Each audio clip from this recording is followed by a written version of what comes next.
चलिए अब आगे क्लास स्टार्ट करते हैं। आज आज के आर्टिकल्स के अंदर क्या क्या हो सकता है, मतलब आज के दिन में आपको क्या क्या पढ़ाऊंगा। देखो, जब तक जितने मैंने आपको डायमेंशन फॉर्मूलाज कल सिखाए थे, उन फॉर्मूलाज के बारे में कुछ इंपॉर्टेंट डायमेंशन फॉर्मूलाज है, आपने बुक में भी नोट किया होगा या बुक में भी देखा होगा। बहुत सारे डायमेंशन फॉर्मूला गिवन है, हमें वो सारे डायमेंशन फॉर्मूलाज नहीं करने हैं। अच्छी बात है, सारे डायमेंशन फॉर्मूला इसलिए नहीं करते क्योंकि बेटा, क्योंकि उस बुक के अंदर जितने भी डायमेंशन फॉर्मूला है उनमें से कुछ के नाम तो हमने सुने हुए हैं और कुछ के नाम हमको नहीं पता। जिनके नाम हमने सुने हुए हैं, ओके रिपोर्टर, जिनके नाम के साथ साथ हमें उसकी नॉलेज भी है। जैसे हम बात करें इलेक्ट्रिक करंट की, 10th क्लास में हमने पढ़ा हुआ है, इलेक्ट्रिक करंट की हमको नॉलेज है। तो इलेक्ट्रिक करंट से हम आइडिया लगा सकते हैं, इलेक्ट्रिक करंट का डायमेंशन फॉर्मूला हम पता भी है हमको। वैसे करके ऐसी क्वांटिटी जिनके हमें नाम पता है, इनकी फॉर्मूलाज पता है, उन क्वांटिटी के डायमेंशन फॉर्मूला निकालने में दिक्कत नहीं आएगी। पर जिनका नाम नहीं सुना, जैसे एक दो नाम मैं लेता हूँ, सरफेस एनर्जी, ठीक है, coefficient of viscosity, coefficient of restitution, ये बहुत सारे नाम्स हैं, बहुत सारी क्वांटिटीज है जिनका नाम हमने नहीं सुना अब तक। ठीक है, मैंने सुना हुआ है, आप लोगों ने नहीं सुना हो। तो इनके डायमेंशन फॉर्मूला आपको ना तो पढ़ने हैं फिलहाल और ना ही याद करने हैं। जब ये क्वांटिटी आपके सामने आएगी, जब हम चैप्टर पढ़ते जाएंगे 1 to लेकर 10 या 11 चैप्टर जितने भी है, जैसे जैसे हम चैप्टर पढ़ते जाएंगे बेटा, वैसे वैसे हमारे को इन क्वांटिटीज के बारे में पता लगता जाएगा और वैसे वैसे हम इनको समझते जाएंगे, इनका डायमेंशन फॉर्मूला निकालते जाएंगे। तो होप्स आपको समझ में आया होगा कि आपको सभी डायमेंशन फॉर्मूला नहीं करने हैं, वही फॉर्मूला करने हैं जो मैं आपको करवा रहा हूँ। ठीक है, कल मैंने आपको देखो area, volume, pressure, force, work done, ठीक है, इनके का पावर, इनके डायमेंशन फॉर्मूलाज कराए थे। आज कुछ स्पेशल डायमेंशन फॉर्मूलाज है, उनके बारे में डिस्कस करेंगे हम एक एक करके। हो सकता है आपको आते भी हो, है ना, नहीं आते या आते हैं, दोनों चीज देख लो। आप वहां से कुछ, जिन बच्चों को आता है वो जो मैं पढ़ा रहा हूँ उसमें कुछ नया ढूंढने की कोशिश करो, और जिनको नहीं आता वो ऑब्वियसली बात है क्लास बोर्ड पर फोकस तो आ ही जाएगा। तो सबसे पहले हम जो डायमेंशन फॉर्मूला आज पढ़ने जा रहे हैं वो है यूनिवर्सल ग्रेविटेशनल कांस्टेंट का। इंपॉर्टेंट डायमेंशन फॉर्मूला है यूनिवर्सल ग्रेविटेशनल कांस्टेंट। आज हमारा ये डायमेंशन फॉर्मूला हम पढ़ने जा रहे हैं, यूनिवर्सल ग्रेविटेशनल कांस्टेंट। आप लोगों ने नाम तो सुना होगा यूनिवर्सल ग्रेविटेशनल कांस्टेंट का। हाँ सुना है सर, जब मैंने फंडामेंटल लॉ पढ़ाया था उसमें ग्रेविटेशन लॉ का फॉर्मूला था F equals to G m1 m2 upon में R। ठीक है, तो अब आपको किसका डायमेंशन फॉर्मूला चाहिए? इस कैपिटल G का। इस कैपिटल G का नाम ही क्या है? Universal gravitational constant.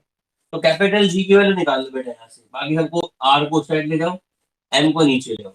G की जो वैल्यू आएगी वो हो जाएगी R F multiply by R का square divide by m1 multiply.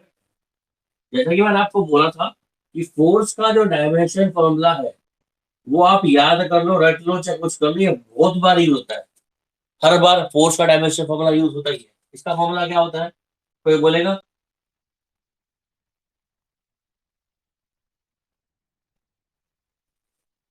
m1 L1 T-2। ये किसका डायमेंशन फॉर्मूला होता है? फोर्स का। अच्छा, एनर्जी का कितना होता है? ये दो तो आपको याद रखने ही रखने हैं। एनर्जी का होता है m1 L2 T-2। ये दो तो आपको याद रखने ही रखने हैं। ठीक है, क्लियर है? अब हम जी का निकालें डायमेंशन फॉर्मूला। सबसे पहले हम डायमेंशन फॉर्मूला पुट करेंगे किसका? फोर्स का। फोर्स का डायमेंशन फॉर्मूला अभी बोर्ड पर लिखा हुआ है, देखो।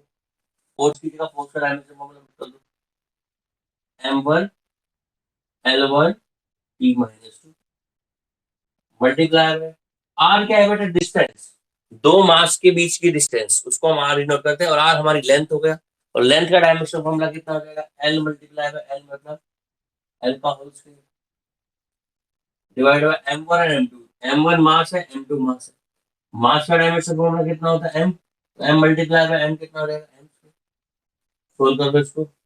m की पावर 1 है यहाँ पर, नीचे m की पावर 2 है, पावर 2 ऊपर जाएगी, 1 में सब्ट्रैक्ट होगी तो m की पावर -1 बचेगी।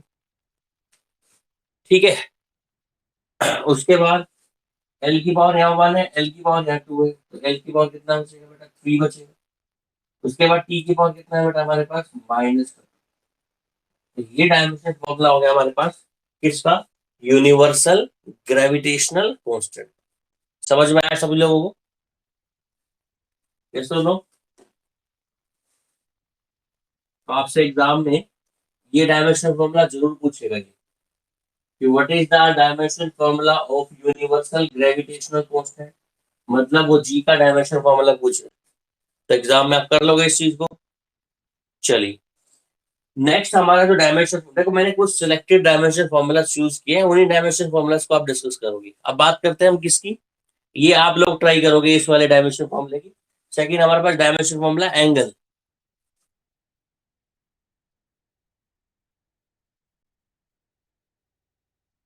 बताओ एंगल का डायमेंशन फॉर्मूला क्या होगा, क्लास कैलकुलेट करो।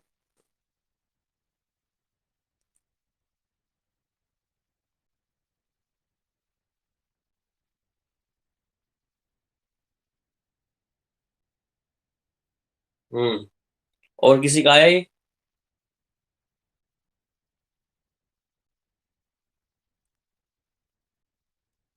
और किसी बच्चे का आया है?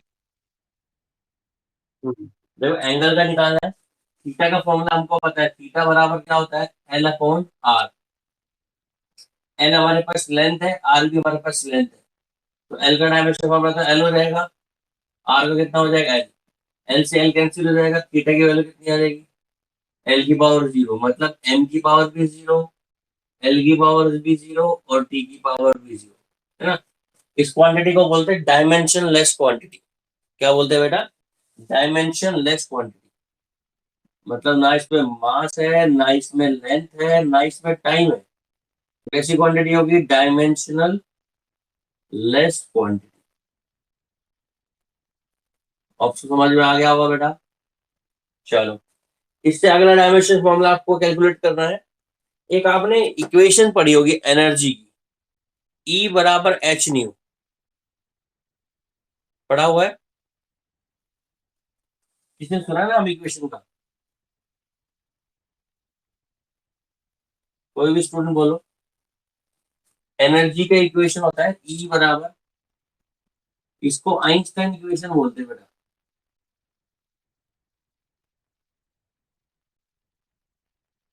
आइंस्टाइन इक्वेशन बोल देते हैं इसको। और ये एनर्जी का और मास का रिलेशन है, ई बराबर एम सी स्क्र, ये भी पढ़ा होगा। और ई बराबर एच न्यू, ये भी पढ़ा होगा। किस किसने पढ़ी है इक्वेशन, यस और नो। चलो मान लेते हैं आप लोगों ने नहीं पढ़ी है वाली इक्वेशन। एनर्जी है, देखो ई बराबर एम सी स्क्र, एम क्या है हमारे पास, मास, क्लियर है। ये एनर्जी और मास में रिलेशन है। और ये ई है एनर्जी, ये है एच कांस्टेंट, और ये न्यू है फ्रीक्वेंसी, है ना। ई हमारे पास क्या है बेटा, एनर्जी। इसका फॉर्मूला क्या होता है, ई बराबर एच न्यू। एच हमारे पास क्या है, कांस्टेंट, इस कांस्टेंट का नाम है प्लैंक्स कांस्टेंट, प्लैंक्स कांस्टेंट, ठीक है। और न्यू जो है इसको बोलते हैं हम कौन सी फ्रीक्वेंसी बेटा, इसको बोलते हैं हम फ्रीक्वेंसी। तो एक फॉर्मूला हो गया हमारे पास ई बराबर एच न्यू। एच हमारे पास क्या है, प्लैंक्स कांस्टेंट है। न्यू हमारे पास क्या है, फ्रीक्वेंसी। ई हमारे पास क्या है बेटा, एनर्जी। अब याद रखना देखो एनर्जी को दो अलग अलग तरीके से लिख पा रहे हैं। आइंस्टाइन इक्वेशन है ई बराबर एच न्यू, और आइंस्टाइन ही इक्वेशन है ई बराबर एम सी स्क्वायर। दोनों इक्वेशन जो दी है वो आइंस्टाइन नहीं दी। यहाँ पर हमें अगला वो जो है हमारे पास डायमेंशन फॉर्मूला निकालना है, किसका निकालना है बेटा, प्लैंक्स कांस्टेंट। करिए calculate, dimension formula of Planck's constant, इस एच का निकालना है। करो ट्राई एक बार।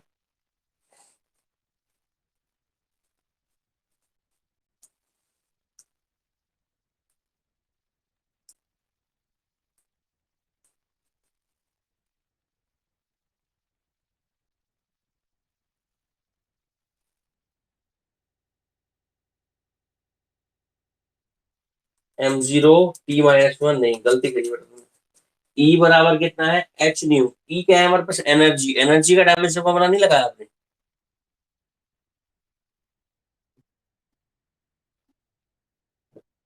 ml2 t-1, t-1 आएगा बेटा। देखो मैं बता रहा हूँ बोर्ड पर। हमें निकालना है किसका डायमेंशन फॉर्मूला, प्लैंक्स कांस्टेंट का।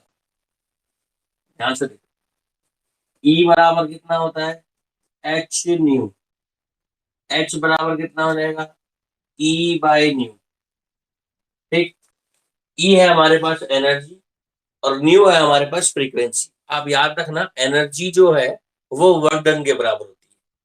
वर्क डन का डायमेंशन फॉर्मूला, एनर्जी का डायमेंशन फॉर्मूला, किसी भी टाइप की एनर्जी हो, kinetic energy, potential energy, electrostatic energy, surface energy, कोई भी टाइप की एनर्जी हो, उसका डायमेंशन फॉर्मूला वर्क डन के बराबर होता है। वर्क डन और एनर्जी दोनों सेम होती है, क्योंकि एनर्जी जो है वो वर्क डन में कन्वर्ट होती है और वर्क डन जो है वो एनर्जी में कन्वर्ट होता है। तो दोनों का डायमेंशन फॉर्मूला क्या होता है बेटा, सेम होता है। तो सेम डायमेंशन फॉर्मूला तो कंफ्यूज होने की जरूरत नहीं है। तो सेम डायमेंशन फॉर्मूला में क्या करेंगे, एच बराबर कितना होगा, ई बाई न्यू। ठीक है, तो एनर्जी का डायमेंशन फॉर्मूला किसके बराबर जाएगा, वर्क डन के बराबर। और वर्क डन का कितना होता है, m1l2 t-2। ये हमारे पास वर्क डन का डायमेंशन फॉर्मूला होता है। उसके बाद नीचे क्या है, न्यू। न्यू है फ्रीक्वेंसी। फ्रीक्वेंसी की बात करें तो आपने 9th क्लास में एक रिलेशन पढ़ा होगा, फ्रीक्वेंसी बराबर होता है 1/टाइम पीरियड। फ्रीक्वेंसी किसके बराबर होती है बेटा, 1/टाइम पीरियड। ये आप लोगों ने पढ़ा होगा 9th क्लास में। तो 1/टाइम पीरियड का डायमेंशन फॉर्मूला क्या होगा, 1/कैपिटल टी। मतलब t⁻⁻1। तो फ्रीक्वेंसी का डायमेंशन फॉर्मूला क्या हो जाएगा, t⁻⁻1। तो t⁻⁻1 यहाँ पर तो कुछ नहीं किया बेटा मैंने, एनर्जी की जगह वर्क डन का डायमेंशन फॉर्मूला पुट कर दिया। फ्रीक्वेंसी होता है 1/टाइम पीरियड। 1/टाइम पीरियड का मतलब टाइम पीरियड का इनवर्स t⁻⁻1 कर दिया। t⁻⁻1 को ऊपर ले जाओ, ये -1 है तो ऊपर जाएगी, प्लस की हो जाएगी बेटा।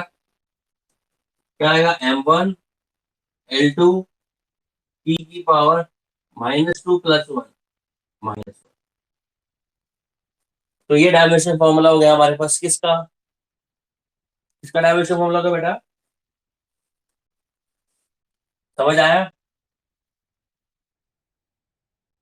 नेक्स्ट लिखो, डायमेंशन फॉर्मूला कैलकुलेट करो। नेक्स्ट आप रिलेटिव डेंसिटी का पढ़ा होगा 9th क्लास में,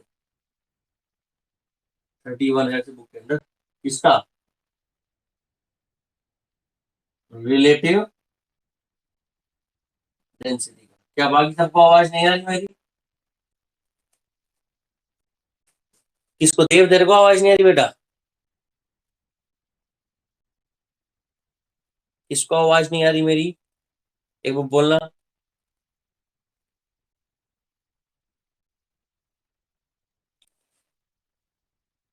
आदित्य आवाज आ रही है आपको मेरी, मनीष आपको आवाज आ रही है। चलो, अगला हमारे पास है डायमेंशन फॉर्मूला निकालना है। अगला हमको किसका निकालना है बेटा, रिलेटिव डेंसिटी का। किसका निकालना है, रिलेटिव डेंसिटी। अब रिलेटिव डेंसिटी का डायमेंशन फॉर्मूला कैसे निकालेंगे, कैलकुलेट करो। किसको आता है, करो कैलकुलेट। 9th क्लास में आप लोगों ने रिलेटिव डेंसिटी का फॉर्मूला पढ़ा होगा। किस किस को याद है 9th क्लास का रिलेटिव डेंसिटी का फॉर्मूला,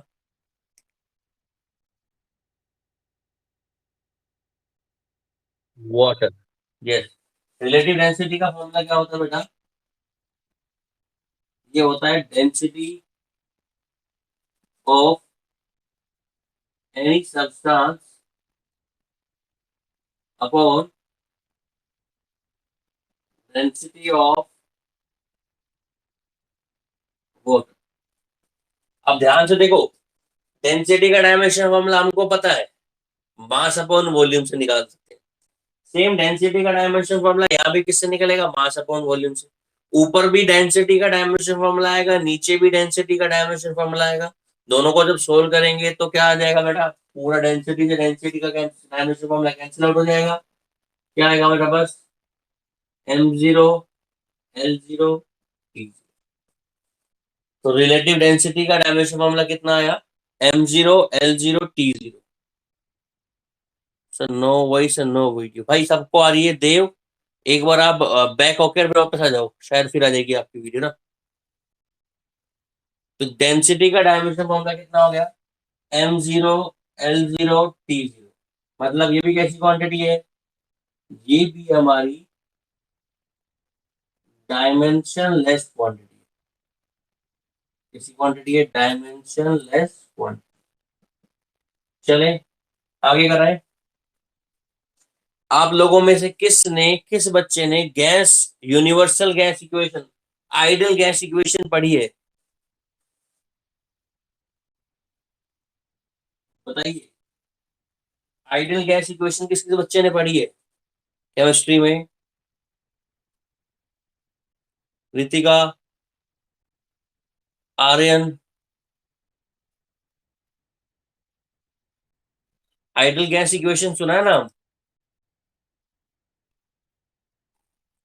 नहीं सुना तो आगे चलो, अगर सुना है तो बताओ। उसमें एक और फिर डायमेंशन मामला निकलता है उसमें एक किसी चीज का। नहीं सुना तो कोई बात नहीं। ठीक है, अभी आगे आइडियल गैस इक्वेशन आएगी तब आपको फिर बताएंगे। आइडियल गैस इक्वेशन होती है पीवी बराबर एनआरटी, वो बाद में बात करेंगे। चलो अब आपको निकालना है डायमेंशन फॉर्मूला किसका? इलेक्ट्रिक चार्ज का। इलेक्ट्रिक चार्ज 12th में बहुत काम आएगा इसका डायमेंशन फॉर्मूला, तो अभी निकाल लेते हैं। इलेक्ट्रिक चार्ज का डायमेंशन फॉर्मूला निकालना है, तो कैसे निकलेगा? इलेक्ट्रिक चार्ज, चार्ज का फॉर्मूला क्या होता है? एटी। सिंपल। देखो इलेक्ट्रिक चार्ज कैसे निकलेगा, हमें पता है इलेक्ट्रिक करंट।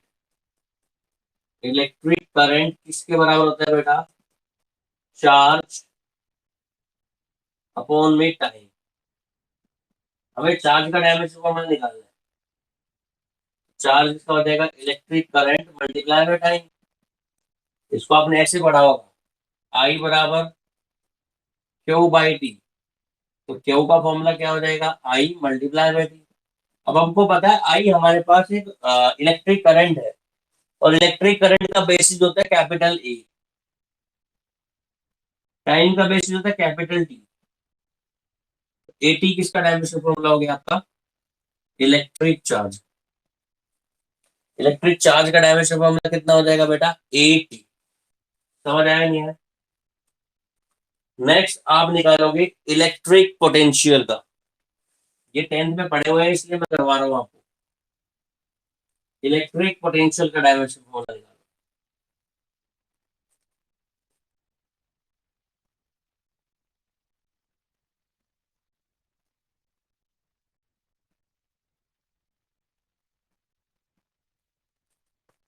इलेक्ट्रिक पोटेंशियल का फॉर्मूला 10th क्लास में आपने पढ़ा होगा। पोटेंशियल बराबर वर्क डन अपॉन में चार्ज। याद होगा आपको पोटेंशियल का फॉर्मूला। क्या फॉर्मूला है इलेक्ट्रिक पोटेंशियल का?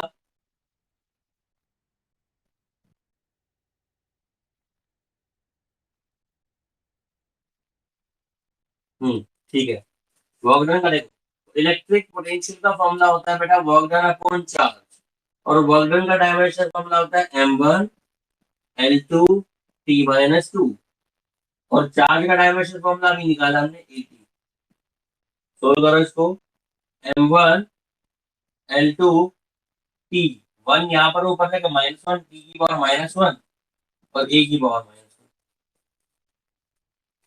ये समझ में आया? Dimension formula of electric potential. Yes और नो? चलो नेक्स्ट आपको निकालना है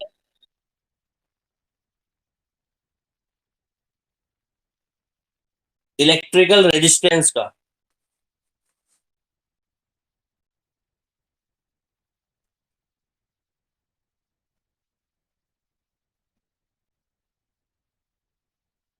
जो कि आप ओम्स लॉ से निकालोगे। कौन से लॉ से निकालोगे? ओम्स लॉ से। V बराबर कितना होता है बेटा, आई आर। यहां से निकालोगे किसका फॉर्मूला निकालना है हमको, रेजिस्टेंस का। करिए कैलकुलेट।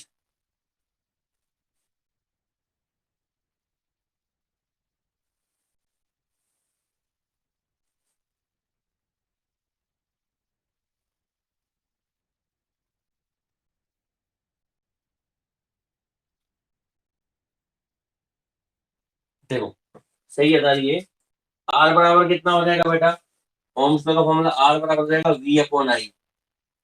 ये हमारे पास पोटेंशियल है, पोटेंशियल डायमेंशन फॉर्मूला भी निकाल चुके हैं हम, m1 L2 T minus three A minus one upon में आई क्या है, करंट, करंट का कितना होगा, एक वो ऊपर ले जाओगे, एक की पावर कितना हो जाएगा, माइनस का to.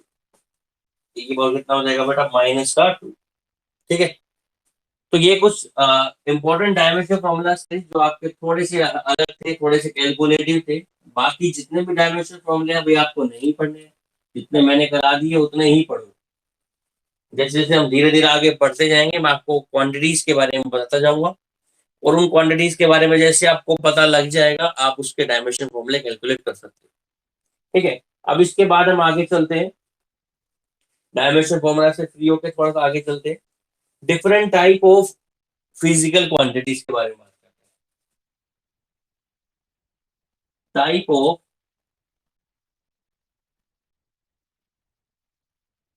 Physical quantity, dimension formulas की बेसिस पर हम फिजिकल क्वांटिटी को डिस्क्राइब कर रहे हैं, या उनके टाइप पढ़ रहे हैं, या उनका यूं बोल सकते हो क्लासिफिकेशन पढ़ रहे हैं। सबसे पहले जो टाइप आती है उस टाइप को बोलते हैं डायमेंशन, डायमेंशनल वेरिएबल। ठीक, दूसरी type dimensional variable physical quantity, ऐसे बोल सकते हो। दूसरी टाइप आएगी आपके पास कौन सी, डायमेंशनल कांस्टेंट। एक डायमेंशनल वेरिएबल हो गई और एक हो गई डायमेंशनल कांस्टेंट। थर्ड देखो, थर्ड होगी dimension less variable, dimension, dimension less variable, third quantity मत, है ना। और एक क्वांटिटी कौन सी हो जाएगी हमारे पास, dimensionless constant, dimensional, dimensionless variable. और फोर्थ फाइव क्वांटिटी कौन सी हो जाएगी, डायमेंशनल लेस कांस्टेंट। अब समझते जाओ चारों क्वांटिटी को। सबसे पहले हम बात करते हैं डायमेंशनल वेरिएबल, एक ऐसी फिजिकल क्वांटिटी जिसका डायमेंशन फॉर्मूला होगा और उसकी वैल्यू जो है वो कंटिन्यूसली क्या होती रहेगी, चेंज, या उसकी वैल्यू कभी फिक्स नहीं हो सकती, है ना। क्या उसकी वैल्यू आप कह सकते हो वेरिएबल है जिसकी वैल्यू कंटिन्यूसली क्या होती है ना। दोज क्वांटिटी, जिस क्वांटिटी के पास क्या हो, एक तो डायमेंशन फॉर्मूला हो और उसकी वैल्यू कैसी हो बेटा, वेरिएबल हो, तो ऐसी क्वांटिटी को हम बोलते हैं डायमेंशनल वेरिएबल। एग्जांपल सुन लो डायमेंशनल वेरिएबल की। जैसे हम बात करें एरिया की, एरिया का फॉर्मूला लेंथ इंटू होता है ब्रेड्थ, लेंथ का एल, ब्रेड्थ का एल, क्या हो गया हमारा डायमेंशन फॉर्मूला, एम की पावर जीरो, ठीक है, एल की पावर टू और टी की पावर जीरो। तो ये कैसी क्वांटिटी हो गई, इसका डायमेंशन फॉर्मूला है, yes, M zero L two T zero. अगर तीनों में जीरो आता ना तो डायमेंशन फॉर्मूला नहीं था। इसका डायमेंशन फॉर्मूला है, पहली बात, यस। और इस एरिया की जो वैल्यू है वो हमेशा हर अलग अलग सिचुएशन में उसकी वैल्यू अलग अलग होती है। तो कैसी क्वांटिटी होगी, एरिया, डायमेंशनल वेरिएबल। और बताओगे एग्जांपल डायमेंशन वेरिएबल का, वॉल्यूम, वॉल्यूम भी कैसी क्वांटिटी है, डायमेंशनल वेरिएबल। ठीक है, उसके बाद हम बात करें डेंसिटी, डेंसिटी भी डायमेंशनल वेरिएबल है। Force dimensional variable, acceleration dimensional variable, speed, इन सब की वैल्यू कंटिन्यूसली क्या होती रहती है बेटा, चेंज होती रहती है, पर इनका कोई ना कोई डायमेंशन फॉर्मूला है। ठीक है, दूसरा देखो, हम दूसरी क्वांटिटी पे आते हैं। डायमेंशनल कांस्टेंट, एक ऐसी क्वांटिटी जिसके पास डायमेंशन फॉर्मूला तो हो, पर उसकी वैल्यू कांस्टेंट हो। उसकी वैल्यू क्या हो? कांस्टेंट। मतलब डायमेंशनल फॉर्मूला तो हो उसका, और उसकी value constant. It is having dimension formula but constant value. तो ऐसा कोई एग्जांपल बता सकता है कोई? एक ऐसी क्वांटिटी बताओ जिसका डायमेंशन फॉर्मूला हो और उसकी वैल्यू क्या हो? कांस्टेंट हो। Universal gravitational constant. Universal gravitational constant का डायमेंशन फॉर्मूला भी हमने निकाला था। उसके डायमेंशन फॉर्मूला तो है, पर उसकी जो वैल्यू है ना बेटा, उसकी वैल्यू कितनी है? फिक्स है, 6.67 इंटू 10⁻⁻30। ठीक है, यूनिवर्सल ग्रेविटेशन कांस्टेंट। एक हमने अभी थोड़ी देर पहले पढ़ा था, प्लैंक्स कांस्टेंट। प्लैंक्स कांस्टेंट भी किसका एग्जांपल है बेटा? Dimensional constant. प्लैंक्स कांस्टेंट की वैल्यू भी होती है 6.66 इंटू 10⁻⁻34। याद करना चाहोगे लिख सकते हो आप। प्लैंक कांस्टेंट की वैल्यू होती है h बराबर 6.64 इंटू 10⁻⁻34। ये इसकी वैल्यू हमेशा फिक्स रहती है। थर्ड क्वांटिटी आती है आपके पास डायमेंशन लेस वेरिएबल। एक ऐसी क्वांटिटी जिसका डायमेंशन फॉर्मूला ना हो, डायमेंशन से तो लेस हो, पर उसकी वैल्यू कंटिन्यूसली क्या होती रहे बेटा? चेंज। ऐसी क्वांटिटी को कौन सी क्वांटिटी बोलते हैं हम? Dimensional less variable. Those quantity which are not having their dimension formula, but their value is continuously changing. Can you can you say name any angle? देखो, मैंने आपको एग्जांपल भी उसी तरीके से पढ़ाया है कि आपको बात समझ में आ जाए। एंगल का डायमेंशन फॉर्मूला नहीं होता। एंगल का डायमेंशन फॉर्मूला होता है कितना? m0 l0 t0। हर एंगल की वैल्यू कंटिन्यूसली क्या होती रहती है? चेंज। तो एंगल एक ऐसी क्वांटिटी हो गई डायमेंशन लेस वेरिएबल। अगला देखो क्या है? Dimension less constant. मतलब जिसका डायमेंशन फॉर्मूला भी ना हो और उसकी वैल्यू भी कांस्टेंट हो। कोई एग्जांपल है इसका? एक ऐसी क्वांटिटी जिसका डायमेंशन फॉर्मूला ना हो और उसकी वैल्यू भी क्या हो? कांस्टेंट। बताओ। पाई। पाई की वैल्यू कितनी होती है? 22/7। डायमेंशन फॉर्मूला कुछ नहीं है पाई का। ठीक है, इसकी वैल्यू हमेशा क्या रहेगी? कांस्टेंट। कोई भी natural number, real number, whole number, integers, ये सारी ऐसी क्वांटिटी है जिनका डायमेंशन फॉर्मूला नहीं है, बट इनकी वैल्यू कैसी है बेटा? कांस्टेंट। ठीक है, तो आज के लेक्चर में इतना ही काफी है। जिसको कुछ और समझ ना आया, कोई डाउट हो तो पूछ सकता है। कल हम लोग application of dimension formula start करेंगे। कल का लेक्चर आपके लिए यूं इंपॉर्टेंट है कि डायमेंशन, जो डायमेंशनल फॉर्मूलाज की एप्लीकेशन है वो इंपॉर्टेंट है। एग्जाम में इन्हीं से क्वेश्चन पूछे जाते हैं। या तो आपसे देखो डायमेंशन फॉर्मूला कैलकुलेट करवा लेगा, या फिर डायमेंशन फॉर्मूला से क्वेश्चन पूछ लेगा। तो बताइए, कोई डाउट हो तो।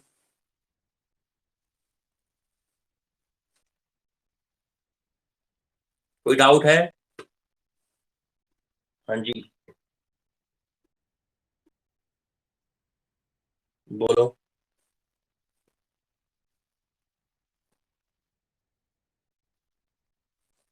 कौन से आर्टिकल पर है बेटा?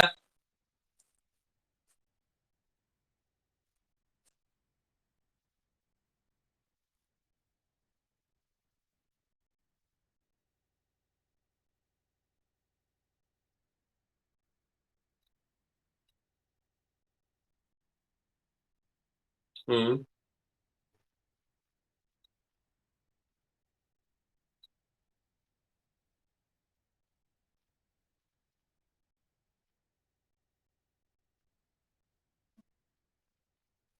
एक बार दोबारा बोलना।